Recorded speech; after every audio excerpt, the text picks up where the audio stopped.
एक गांव में एक अमीरों का बंगला और एक गरीब की झोपड़ी अगल बगल में ही थे। अमीर आदमी चंदूलाल और गरीब आदमी किशन दोनों बचपन से अच्छे दोस्त थे। चंदूलाल के गहनों की दुकान थी।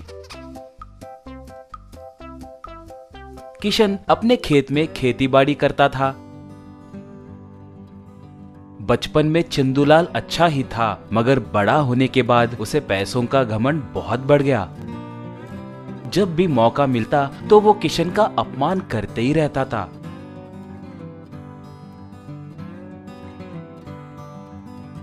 एक बार चंदूलाल के बेटी के बर्थडे के दिन किशन अपने पत्नी और बच्चों के साथ वहां आया। किशन चंदू के बेटी को एक गिफ्ट बॉक्स देकर हैप्पी बर्थडे बेटी कहा। चंदूलाल तुरंत उस बॉक्स को लेकर हिला के देखकर क्या भाई किशन, बॉक्स में कोई गिफ्ट है या सिर्फ पत्थर रखकर लाए हो? भाई मैं तो मजाक कर रहा था। जाओ जाकर पेट भर के भोजन करके जाना, तुम लोग उसी लिए तो आए हो ना। कहते ही वहाँ मौजूद सब जोर से हंसने लगे। इससे किशन परिवार को बहुत अपमान महसूस होकर बिना भोजन किए ही वहाँ से चले गए। अगले दिन जब किशन खेत जोत रहा था तब उसे किसी की हंसी सुनाई दी।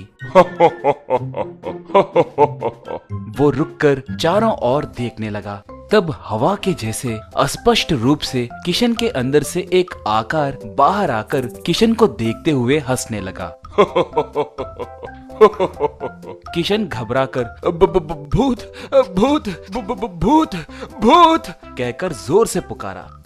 तब पड़ोस खेत वाला मुड़ के उसे देखकर क्या हुआ, ऐसे क्यों पुकारे, भूत कहाँ है? कहकर पूछा। किशन तब यही मेरे ठीक सामने है, तुम्हें दिखाई नहीं दे रहा है क्या? पूछा। वो तब पागल हो गए हो क्या, सुबह सुबह चढ़ गई है? कहकर अपना काम देखने लगा। तब वो आकार मैं जिसे दिखना चाहूँ उसी को ही दिखूंगा, मैं भूत नहीं हूँ, कहा। किशन तब क्या तुम भूत नहीं हो तो कौन हो?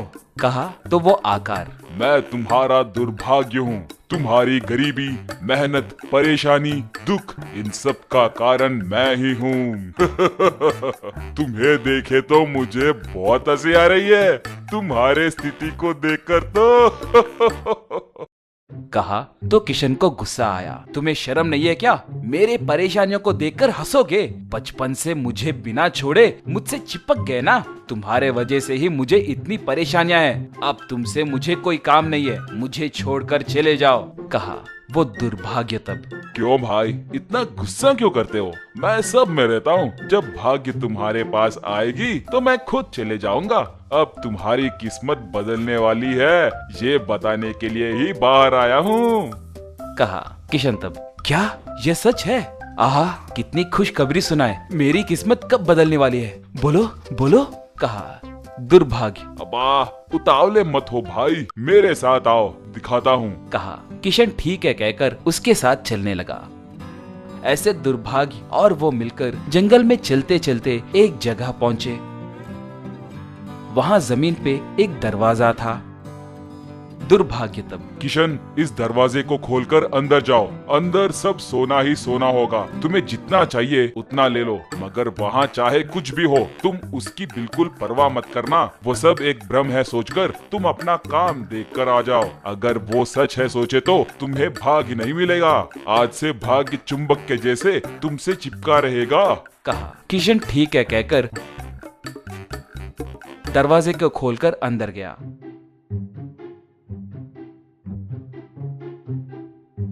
अंदर एक सोने का टनल था, वो उसमें रेंगते हुए जाने लगा।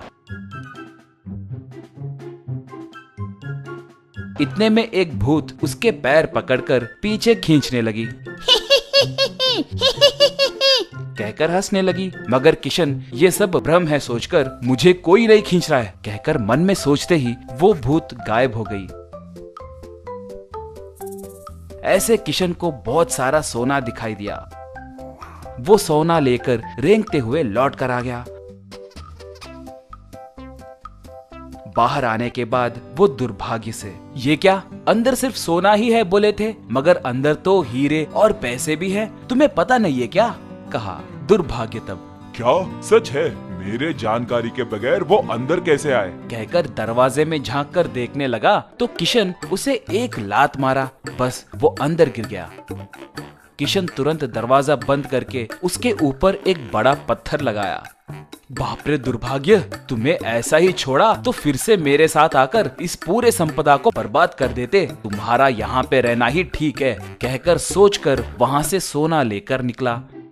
ऐसे चंदूलाल के घर के बगल में ही एक बड़ा बंगला बनाकर कार भी खरीदा। उसे और उसके संपदा को देखकर चंदूलाल दंग हो गया। जिसे खाने के लाले पड़े थे वो कमीना इतने पैसे कैसे कमा पाया? इसका कारण कुछ तो है, वो क्या है मुझे पता लगाना होगा। सोचकर किशन के घर के खिड़की में से झांक कर देखने लगा। तब किशन और उसकी पत्नी जंगल में के दरवाजे के बारे में बात करते हुए दिखे। वो तो उस दरवाजे के नीचे बहुत सारा सोना है, वो मुझे भी चाहिए, सोचा। ऐसे वो उस दरवाजे को ढूंढते हुए जंगल में आया। उसे वो दरवाजा दिखाई दिया। वो उस पत्थर को निकालकर दरवाजा खोलते ही दुर्भाग्य बाहर आकर मैं कौन हूँ पता है क्या? मैं दुर्भाग्य हूँ। अब से मैं तुम्हारे साथ ही रहूंगा। अंदर सोना वोना कुछ नहीं है, चलो चलते हैं। अब तक तो तुम्हारी सारी संपत्ति उड़ गई होगी। कहा तो वो बाप रे तुम दुर्भाग्य हो। नहीं नहीं मुझे छोड़ दो, मुझे छोड़ दो। कहा दुर्भाग्य। मेरे लिए इतना दूर आकर मुझे छुड़वाए, अब मैं तुम्हें कैसे छोड़ूंगा बोलो? कहकर उसके अंदर चला गया। वो घर आकर देखा तो वहाँ पर एक छोटी सी झोपड़ी थी। ये देखकर वो सर पकड़ लिया।